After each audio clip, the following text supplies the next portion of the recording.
ममता और गौरी बाजार में शॉपिंग कर रही थी। मैंने बोल दिया ना, इससे ज्यादा पैसे नहीं देंगे। देना हो तो बोलो, वरना रहने दो, हम चलते हैं। चल गौरी। अच्छा अच्छा ठीक है बाबा, ले जाओ। हाँ, अब आए ना लाइन पर। उन लोगों ने कपड़े लिए और दुकान से बाहर निकली। अरे दीदी, आपने कमाल कर दिया। ये साड़ी कितनी सस्ती मिल गई। Thanks to me. जी जी, थैंक्स टू यू। मुझसे तो बार्गेनिंग ही नहीं होती, ये आप ही कर सकती हो। चलो, अब रिक्शा पकड़कर घर चलते हैं, वरना अगर लेट हुए ना तो मम्मी जी क्लास लगा देंगी। चलिए जल्दी। दोनों देवरानी जिठानी ने रिक्शा किया और अपने घर की ओर चल पड़ी। लेकिन जैसे ही वो घर के पास वाले चौराहे पर पहुंचे तो रिक्शा रुक गया। अरे भैया, जरा आगे बढ़ा लो, वो चौराहे के पार वाला घर है। पर आपने तो चौराहा बताया था।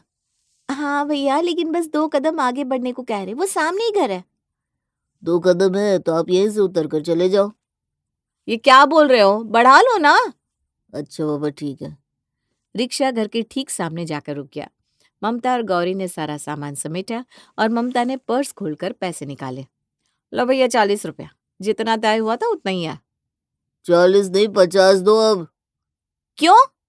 हाँ, आपने चौराहा बोला था, आपको घर तक लेकर आया हूँ, आगे बढ़कर लाया हूँ, तो 50 तो लगेंगे। भैया बस 2 कदम ही तो आगे आए हो। और तो मुझे क्या मतलब, चलो 50 दे दो।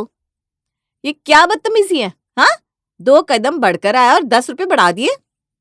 बदतमीजी आप कर रही हो। औरतें ऐसी होती है, बोलती कुछ है, उतरती कहाँ है।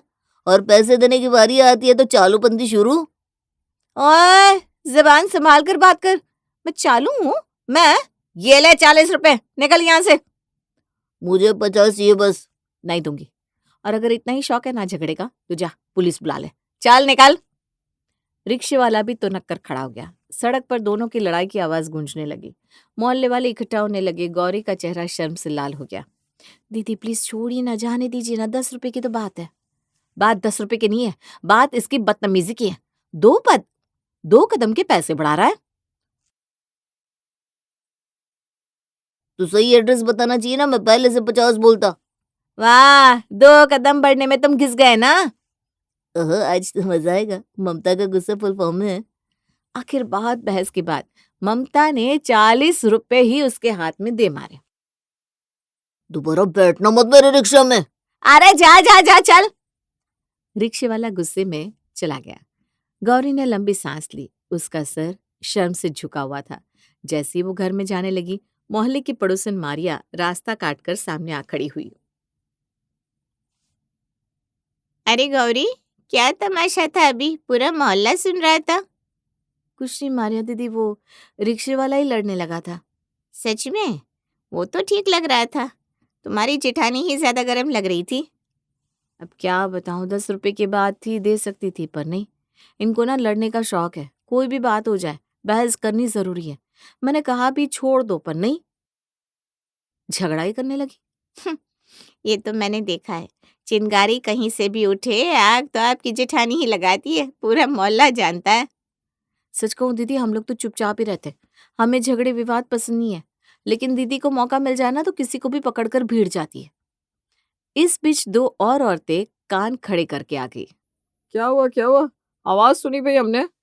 अरे कुछ नहीं, वो दीदी फिर से भिड़ गई। ये तो रोज का ही है। अरे मजा आता है तुम्हारी जेठानी को लड़ाई करने में, नहीं? थोड़ी देर बाद गौरी घर में आई। अंदर उसकी सास चित्रा भूखी खड़ी थी। अरे आज खाने में क्या बनेगा बहुआ, मुझे बहुत भूख लग रही है।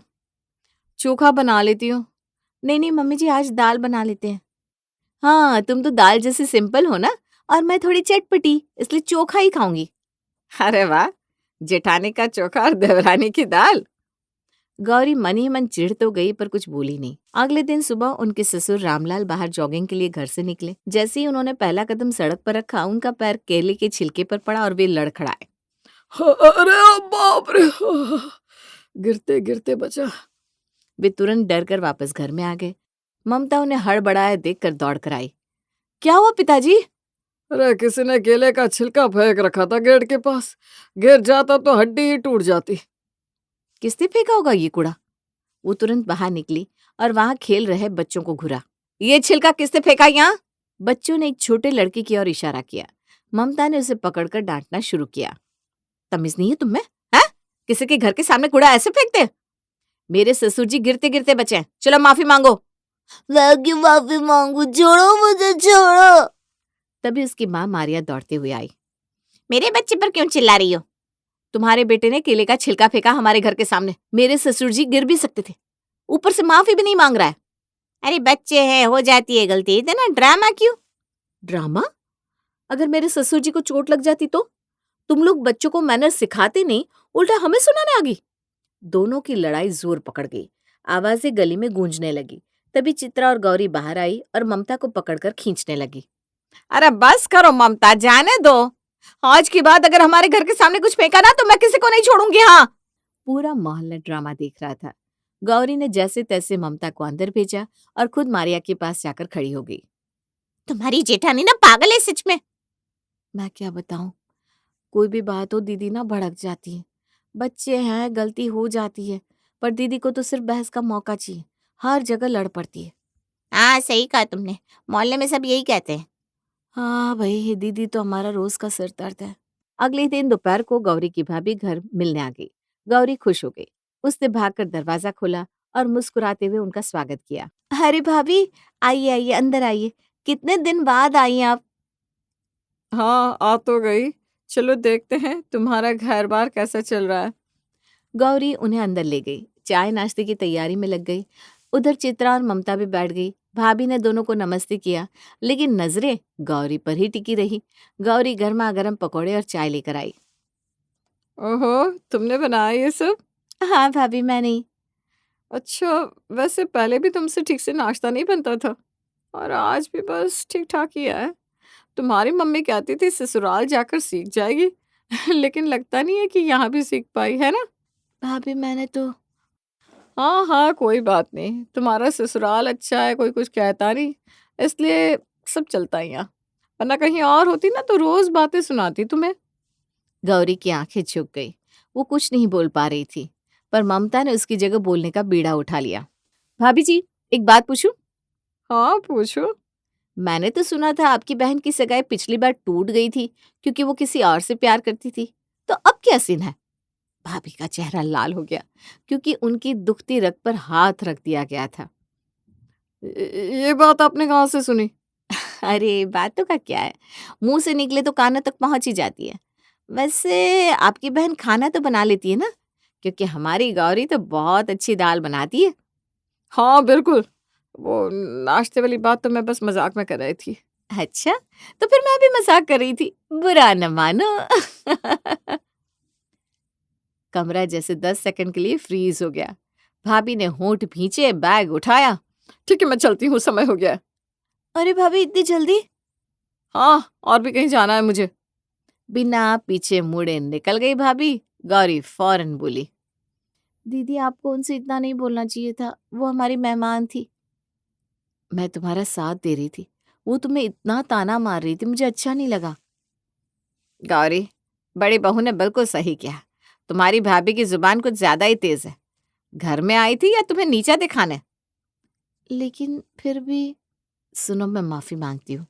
शायद मुझे इतना तीखा नहीं बोलना चाहिए था, पर मैं ये बर्दाश्त नहीं करती कि मेरे परिवार वालों को कोई उल्टा सीधा बोले।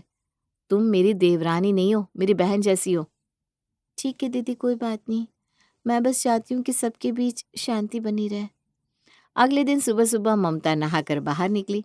बालों में तौलिया लपेटकर वो बाल सुखा रही थी कि तभी अचानक से घर के अंदर एक भिखारी घुस आया। माता जी, भूखा हूँ, कुछ दे दो। अरे ये क्या बदतमीजी है? कोई ऐसे घुस आता है क्या घर में? बाहर निकलो अभी। जी मैं तो। अरे बाहर, पहले बाहर निकलो, फिर जो मांगना है मांगो। अच्छा अच्छा, जा रहा हूँ। बोलो क्या चाहिए? माता जी, 50 रुपए दे दो। ये ले 100 रुपये, और आइंदा अंदर मत घुसना। दरवाजे से ही आवाज लगाना, समझा? माता जी, 1000 बरस जियो, राम राम, भगवान भला करे। भिखारी चलता बना। गौरी बरामदे से सब देख रही थी। दीदी, आपको किसी गरीब आदमी से इस तरह बात नहीं करनी चाहिए। वो बेचारा अनपढ़ है, उसे क्या पता मैनर्स। अरे तो मैंने बुरा क्या कहा? मैं बाथरूम से निकली थी, बाल सुखा रही थी, कोई सीधे भीतर चला आए तो अच्छा लगेगा क्या? अरे पर टोन थोड़ा। गौरी, हर घर की प्राइवेसी होती है, कोई भी ऐसे अंदर घुसेगा तो किसी को भी अच्छा नहीं लगेगा। हाँ मम्मी जी, पर वो गरीब आदमी। अच्छा ये बताओ, अगर मैं कल किसी अनजान इंसान के घर में बिना दस्तक घुस जाऊं तो क्या वो मुझे चाय पिलाएगा या पुलिस बुलाएगा? गौरी और चित्रा दोनों चुप। तर्क खत्म, बहस खत्म, मामला समझ में आ गया। फिर आखिर रविवार आया। पूरा परिवार, रामलाल, चित्रा, ममता, गौरी और उनके पति ललित और सुरेंद्र सभी एक शानदार रेस्टोरेंट में डिनर करने के लिए पहुंचे। डिनर मजेदार रहा, लेकिन जैसे ही बिल टेबल पर आया, ममता की नजर एक लाइन पर अटक गई। ये क्या है? स्पेशल रॉयल सर्विस टैक्स, ये तो मेन्यू में नहीं था। जी मैम, ये वो स्पेशल टैक्स है। स्पेशल टैक्स किस बात का? हमने तो कोई रॉयल सर्विस नहीं ली, ये एक्स्ट्रा क्यों जोड़ा है? मैम वो सिस्टम में क्या? ये आपने जानबूझकर फिजूल का टैक्स लगाया है। वेटर हकलाने लगा। ममता का शक कंफर्म हो गया। आवाज थोड़ी और तेज हो गई। सीधा बोलिए, ये आप लोगों की चालाकी है ना? ग्राहकों को पता ना चले इसलिए ऐसे एक्स्ट्रा जोड़ देते हैं आप। दीदी प्लीज, हम बड़े रेस्टोरेंट में हैं, रहने दीजिए ना। अरे रहने कैसे दूं? गलत चीज सामने दिख रही है। तभी आसपास बैठे दो और परिवार चुपचाप बिल देखने लगे। उनमें से एक अंकल बोल पड़े। अरे मैडम सही कह रही है, हमारे बिल में भी यही एक्स्ट्रा टैक्स लगाया है। हाँ, ये लोग तो सीधा ठग रहे हैं। बहुत अच्छा किया आपने, वरना ये लोग तो रोज इसी तरह सबको बेवकूफ बनाते होंगे। आप बोलो, क्या कहोगे? जी, मैं मैनेजर को बुलाता हूँ। पूरा रेस्टोरेंट ममता की तरफ देख रहा था। तालियां बजने लगी और फिर वो लोग घर लौट आए। कुछ दिन बाद की एक शाम रामलाल के बड़े भाई गांव से मिलने आए। सबने मिलकर उनका स्वागत किया। चाय पकौड़े परोस दिए गए। पहले की बातें बिल्कुल सामान्य, हंसी मजाक, हालचाल, गांव की चर्चा। पर थोड़ी देर बाद ताऊ जी ने असली बात करी। सुनो, मैं ना एक जरूरी बात लेकर आया हूँ। गांव का वो पुश्तैनी मकान याद है ना? हाँ हाँ भैया, क्यों? उसका बंटवारा करना है। मैं अपने हिस्से में फैक्ट्री लगाना चाहता हूँ। कमरे की हवा जैसे थम गई। सब एक दूसरे को देखने लगे। लेकिन भैया, माँ ने आखिरी दिनों में साफ कहा था उस मकान का बंटवारा कभी मत करना। वो उनकी आखिरी इच्छा थी, हम कैसे तोड़ दें उनकी बात? देखो, पुरानी बातें रहने दो, वक्त बदल गया है, जमीन का फायदा उठाना चाहिए। अरे पर माँ की इच्छा। अच्छा, तो फिर एक काम करो, पूरा मकान मुझे ही दे दो, मैं ही उसमें फैक्ट्री लगा दूंगा, ना बंटवारा होगा ना झंझट। तुम लोग तो शहर में रहते हो, तुम्हें जरूरत भी क्या है भाई। रामलाल चुप रह गया। उन्हें अपने बड़े भाई की जिद का अंदाजा था, लेकिन ममता को ये बात बिल्कुल नहीं जमी। वो बोली, ताऊ जी, पिताजी शायद संकोच कर रहे हैं इसलिए चुप है, लेकिन एक बात बताइए, हम अपना हिस्सा आपको क्यों दें? और आपकी माँ यानी कि हमारी दादी की आखिरी इच्छा का सम्मान करना आपकी भी तो जिम्मेदारी है। बस इतना कहना था कि ताऊ जी का खून उबल गया। वो ऐसे खड़े हुए जैसे कोई शेर छलांग मारने वाला हो। ओहो, तो तू बीच में क्यों बोल रही है? तू होती कौन है बोलने वाली? एक तो औरत, ऊपर से छोटी, और मुझसे बहस। औरत हूं इसलिए गलत को गलत नहीं बोल सकती। मैं तमीज से बात करने आया था, पर अब नहीं। अब मैं पूरा घर अपने नाम करवा लूंगा। उस मकान के कागज मेरे पास ही हैं। और ये कहकर ताऊ दरवाजा पटक कर निकल गए। ऐसा लगा जैसे तूफान आया और गुजर गया। रामलाल माथा पकड़कर बैठ गए। मुझे घर नहीं चाहिए, पर भाई साहब गलत कर रहे हैं। माँ की आखिरी इच्छा की कोई कीमत ही नहीं है, पर अब क्या करें, वो बड़े हैं। बड़े हैं तो क्या दादागिरी करेंगे? आप चिंता मत करो पिताजी, हम केस करेंगे। ऐसे कैसे अपने नाम कर लेंगे वो? लेकिन केस जीतेंगे कैसे? उनके पास कागज है। मेरे पास माँ की वसीयत है। बस वसीयत है तो समझो आधी लड़ाई हम जीत चुके हैं। अभी तक चुप बैठी गौरी अचानक से बीच में बोल पड़ी। दीदी, ये दो भाइयों का मामला है, परिवार का मामला है। आप केस की बात क्यों कर रही हैं? आप हमेशा हर समस्या का हल लड़ाई से ही क्यों ढूंढती हो? कभी प्यार से भी तो बात हो सकती है। भाइयों के बीच केस होगा, आपको अच्छा लगेगा क्या? सब गौरी को देखने लगे। उसकी बात पूरी तरह गलत भी नहीं थी। तो तुम ही बता दो, क्या करें हम? मैं ताऊजी से बात करूंगी, शांत मन से। वो हमारे अपने हैं, शायद मान जाए। हर बात लड़ाई से नहीं सुलझती दीदी। ठीक है, इस बार ये मामला तुम अपने तरीके से सुलझा लो। अगले ही दिन सुबह सुबह बिना किसी से कुछ कहे गौरी ताऊ जी के घर पहुंच गई। दिल में डर था पर उम्मीद थी कि शायद प्यार से बात बन जाए। उसने धीरे से दरवाजा खटखटाया। हाँ, कौन है? ताऊ जी, मैं गौरी, सुरेंद्र की पत्नी। अच्छा, अंदर आ जाओ। गौरी घबराई हुई अंदर आई। कमरे में पुरानी लकड़ी की महक थी। दीवारों पर गांव की तस्वीरें टंगी थी। वही घर जिसकी बात पर इतना झगड़ा हुआ। गौरी ने साहस जुटाया और बोली, आप ठीक तो है ना? हाँ, मुझे क्या होगा? अच्छा, वैसे ताऊ जी, मैं आपसे बस इतना कहना चाहती हूँ कि हम सब एक परिवार हैं। बंटवारा ठीक नहीं होगा। दादी की आखिरी इच्छा। अरे बस, बंद करो ये भाषण। लेकिन ताऊ जी, अगर प्यार से। प्यार, परिवार, अरे भाड़ में गया परिवार। तुम लोग समझते कौन हो खुद को? मुझसे दया, मुझसे नमी की उम्मीद लेकर आई क्यों हो यहाँ? मैं तो बस। तुम होती कौन हो बीच में बोलने वाली? जो बहुएं घर के झगड़ों में दखल देती है उनसे तो मुझे सख्त नफरत है। चलो निकलो यहाँ से। कल वो बड़ी बहू बोल रही थी, अब तुम भी शुरू हो गई। रामलाल कैसा मर्द है, घर की औरतों को भेज रहा है। थू थू। गौरी जैसे पत्थर की हो गई। उसका गला भर आया, आंखों से आंसू टपक पड़े। वो बिना कुछ कहे धीरे धीरे बाहर निकल गई। ताऊ अंदर से दरवाजा जोर से पटकते हुए बंद कर चुके थे। गौरी रोती हुई घर लौटी। उसकी आंखें सुर्ख थी। जैसे ही वो अंदर आई, सब घबरा गए। अरे बहू, क्या हुआ? ताऊ जी से बात हुई? उन्होंने मुझे घर से भगा दिया, बोले परिवार जाए भाड़ में। बस, अब तो केस ही होगा। ममता का गुस्सा फिर से उबलने लगा। वो सीधे खड़ी हुई, जैसे किसी से लड़ने को तैयार हो। बस, अब तो केस ही होगा। हद है, किसी की बहू को यूं अपमानित करता है कोई। अब मैं किसी को नहीं छोड़ूंगी। हाँ, मैं कल ही केस कर दूंगा। ताऊ हो या राजा, गलत गलत होता है। बिल्कुल, दादी की वसीयत है हमारे पास, हम ही जीतेंगे। कुछ ही दिनों में केस शुरू हुआ। कोर्ट में दोनों पक्ष आमने सामने। महीनों चले केस के बाद आखिर फैसला आया। जज ने साफ कहा कि मकान पूरी तरह रामलाल का होगा। ताऊ के दावे खारिज हो गए। भगवान का शुक्र है। आखिर न्याय मिला। मैंने कहा था ना, सच हमेशा जीतता है। ताऊ जी कोर्ट के बाहर आए। उनकी आंखों में अहंकार की जगह पछतावा था। रामलाल धीरे धीरे उनके पास गए। भैया, मकान मेरे नाम हो गया, पर आप चाहे तो उसमें फैक्ट्री लगा सकते हैं। मैंने आपकी बात रोकी नहीं, बस माँ की इच्छा का मान रखा। और ये केस इसीलिए था क्योंकि आपने धमकी दी थी। छोटे, मैंने गलत किया, मुझे माफ कर देना। घर को घर ही रहने दो, फैक्ट्री की बात भूल जाओ। माँ की बात तुमने निभाई, पर मैं नहीं निभा पाया। जाने दीजिए भैया, गलती इंसान से ही होती है। ताऊ धीरे धीरे चले गए।